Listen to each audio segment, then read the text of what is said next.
Wesh l'équipe, c'est Arthur pour MZN Prono, j'espère que vous allez bien. Aujourd'hui, on se retrouve pour le dernier quart de finale de Ligue des Champions entre la deuxième équipe française en lice. Ça faisait 12 ans les amis que c'était pas arrivé que deux équipes françaises se qualifient en quart de finale, donc on va en profiter jusqu'au bout. L'Olympique Lyonnais et Manchester City. Les amis, franchement, Manchester City c'est une machine de guerre, même s'ils me déçoivent un peu toutes ces dernières années. Ils ont des grosses failles psychologiques à chaque fois. Je ne comprends pas pourquoi tout le monde en France les encense H24. Ils font un jeu magnifique. En première ligue, c'est génial. Mais en Ligue des Champions, ils n'y arrivent jamais. Et ce n'est pas la même équipe en Ligue des Champions qu'en championnat, qu'en première ligue. Franchement, pour moi, c'est le PSG bis, c'est le PSG anglais, les deux clubs similaires rachetés par le Moyen-Orient qui foutent des milliards dans le club, mais qui ont du mal à passer ce cap mental, ce cap psychologique tous les ans en Ligue des Champions lorsque les gros rendez-vous arrivent. Le match aller face au Real, ils avaient joué superbement. Ils ont même du coup provoqué l'exclusion de Ramos, ils ont su gagner 2-1, mais ils avaient mérité, franchement, c'était une super belle équipe dans le jeu. Le match retour, il y a eu une faille psychologique, pour moi c'était assez flagrant. Grâce à Varane, ils ont pu gagner 2-1, mais s'il n'y avait pas les erreurs de Varane, franchement à 1-1 quand Benzema il a marqué le but, ça faisait peur à voir, ils étaient vraiment pas confiants, je pense qu'ils ont ce sentiment d'infériorité face aux grosses équipes historiques. Bon, après Lyon c'est pas une grosse équipe historique, du coup quand ils sont favoris et qu'ils ont la niaque comme ça, souvent ça donne des beaux résultats quand même, faut pas se mentir.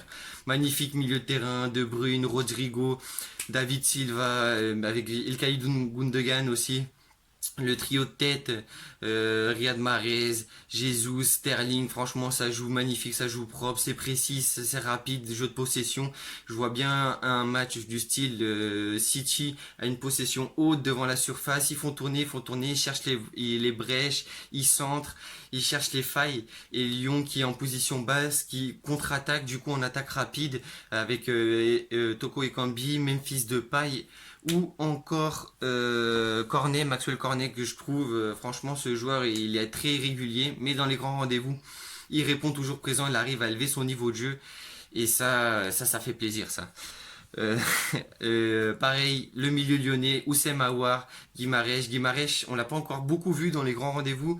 En revanche, Oussem Aouar, je trouve que c'est un magnifique joueur et dans les grands rendez-vous, il a souvent démontré que c'était une pépite ce mec et qu'il a un grand futur si il ne fait pas trop de conneries. Les amis, du coup, franchement, je vois bien Lyon marquer un but dans ce match-là sur un contre-attaque, exploit de Memphis. Je vois bien Lyon marquer un but et je vois bien City en marquer deux trois buts facilement. Lyon voir même deux buts avec les erreurs défensives d'Otamendi notamment sur les contre-attaques. Il arrive tout le temps à se faire prendre dans le dos ce joueur. Du coup, je me dis c'est la bonne physionomie pour Lyon. Lyon qui adore attendre et faire les attaques rapides. Et franchement, ils peuvent faire quelque chose. J'y crois pas beaucoup, mais c'est possible. Je l'envisage en tout cas. Et du coup, le plus de 2,5 buts, je vous propose, les amis, à 1,54. Pour moi, ça a de grandes chances de passer. Rien que City tout seul, je pense qu'ils vont mettre les plus de 2,5 buts. Et Lyon, franchement, je les vois bien marquer un but ou deux. Le but pour les deux équipes, il est un peu plus risqué selon moi parce que, comme je viens de vous le dire, le City tout seul est capable de marquer les trois buts. Deuxième pari, les amis, code double buteur entre Jesus et Sterling à 1,37. Et 1,38, excusez-moi. Franchement, les mecs, quoi, ils marquent H24 sur 3 buts. Il y a de très grandes chances qu'il y ait au moins un de ces deux joueurs qui marque le but. Ou sinon, la deuxième cote que j'ai trouvé pas mal, quand chance double buteur également, c'est Sterling ou Mahrez. Mais moi, je privilégie plus Sterling ou Jesus parce que Mahrez, c'est plus un joueur qui est dans la passe et dans le but. Les statistiques, il est moins omnibulé par marquer des buts, mais plus dans l'efficacité collective et dans la création de mouvements, de brèches, etc.